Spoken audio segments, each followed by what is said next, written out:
Puji Tuhan buat kasihnya Tuhan yang begitu luar biasa kepada kita semua, saudaraku. Saudaraku yang kasih dalam nama Yesus, saya akan membacakan satu ayat dari pembacaan Alkitab kita yang sudah lewat, saudaraku, dalam Markus 14 ayat 34, 35 sampai 37. Markus 14 ayat 34.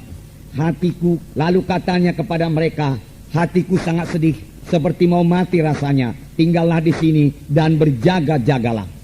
Ia maju sedikit, merebahkan diri ke tanah dan berdoa, supaya sekiranya mungkin saat itu lalu daripadanya.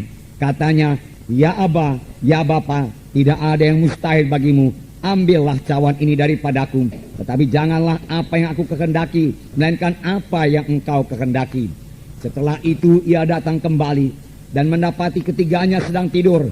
Dan ia berkata kepada Petrus, Simon, sedang tidurkah engkau? Tidakkah engkau sanggup berjaga-jaga 1 jam? Berjaga-jagalah dan berdoalah, supaya kamu jangan jatuh ke dalam pencobaan. Roh memang penurut, tetapi daging lemah. Sekali lagi dalam ayat 37. Setelah itu ia datang kembali dan mendapati ketiganya sedang tidur. Dan ia berkata kepada Petrus, Simon, sedang tidurkah engkau? Tidakkah engkau sanggup berjaga-jaga 1 jam?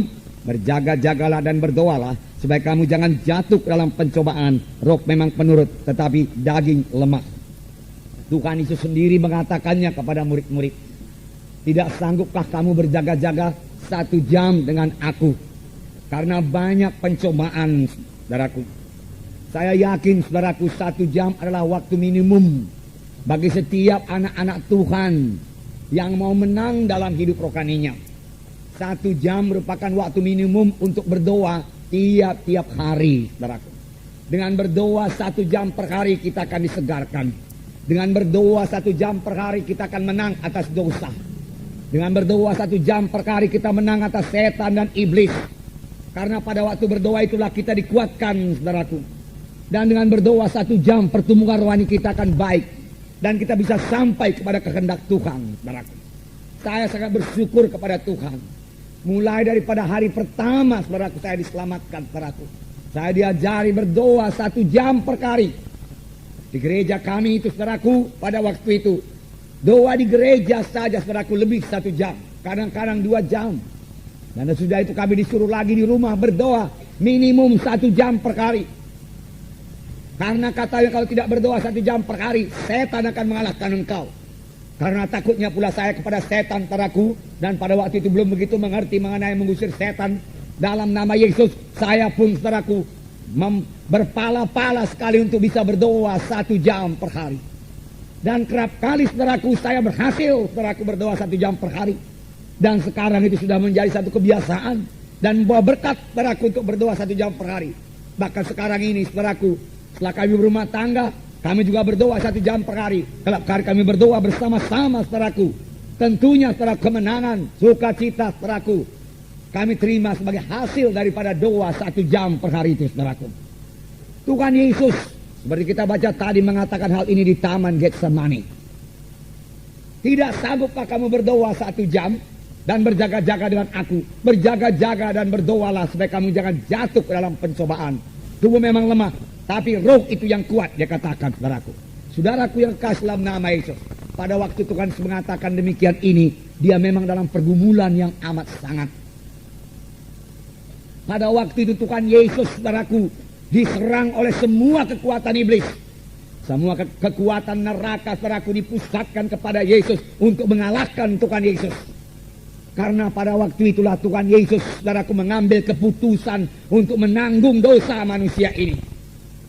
Nasib manusia ini pada waktu itu ditentukan oleh kemenangan Tuhan Yesus. Dan syukurlah, saudaraku, Tuhan Yesus menang, saudaraku, mengalahkan setan. Pada mulanya seolah-olah Tuhan Yesus enggan mengangkat dosa manusia. Sehingga Tuhan Yesus berdoa, Bapa, kalau boleh biarlah cawan ini lalu daripadaku. Tapi bukan kehendakku, kehendakmu yang jadi. Apakah isi cawan itu, saudaraku? Cawan yang akan diminum Tuhan Yesus berisi semua dosa manusia yang harus ditanggung oleh Tuhan Yesus. Semua manusia sudah berdosa, saudaraku. Dan kalau manusia itu mau diselamatkan, harus ada seseorang yang tidak berdosa, yang menanggung dosa manusia itu. Harus ada substitusinya, saudaraku, supaya manusia itu bisa bebas dari dosa. Yesus juru selamat, saudaraku. Dia mau menjadi ganti kita. Dia dihukum karena dosa kita supaya kita jangan dihukum, saudaraku. Inilah jalan keselamatan. Tetapi walaupun Yesus sudah rela, saudaraku, melihat dosa yang begitu besar, begitu kotor, begitu keji, tidak urung Tuhan Yesus gemetar, berkeringat darah, dan berkata, Bapa, kalau ada jalan lain, biarlah kita tempuh jalan lain, Bapa. Dia katakan, supaya aku jangan menanggung cawan minuman ini, tetapi tidak ada jalan lain, saudaraku. Hanya satu jalan, saudaraku. Tuhan Yesus harus menjadi substitusi kita. Tuhan Yesus harus menjadi ganti kita, saudaraku, supaya kita bisa bebas dari dosa, saudaraku.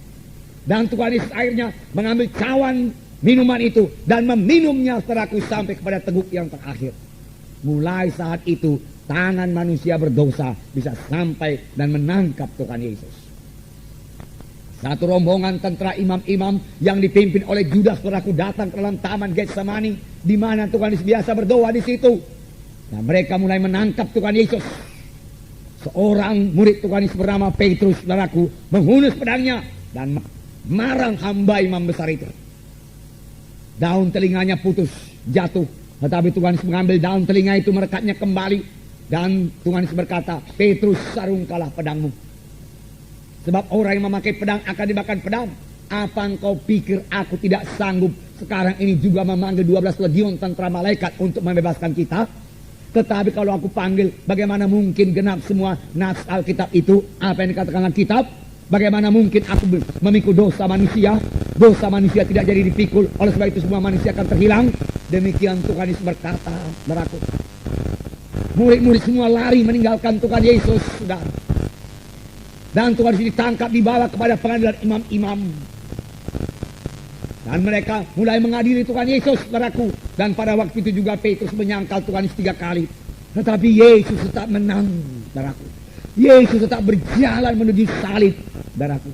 Visi Tuhan Yesus tidak hilang, saudaraku. Ini adalah sebagai akibat daripada doanya yang 3 jam di taman Getsemani itu, saudaraku. Dia tidak tergoncang, saudaraku, oleh begitu hebatnya serangan musuh, saudaraku. Dengan tenang dia maju memikul salib untuk memikul dosa manusia, saudaraku. Saudara, ini adalah sebagai akibat daripada doa. 3 kali dia berdoa. Saya yakin masing-masing berdoa itu 1 jam, 3 jam di taman Getsemani, saudaraku.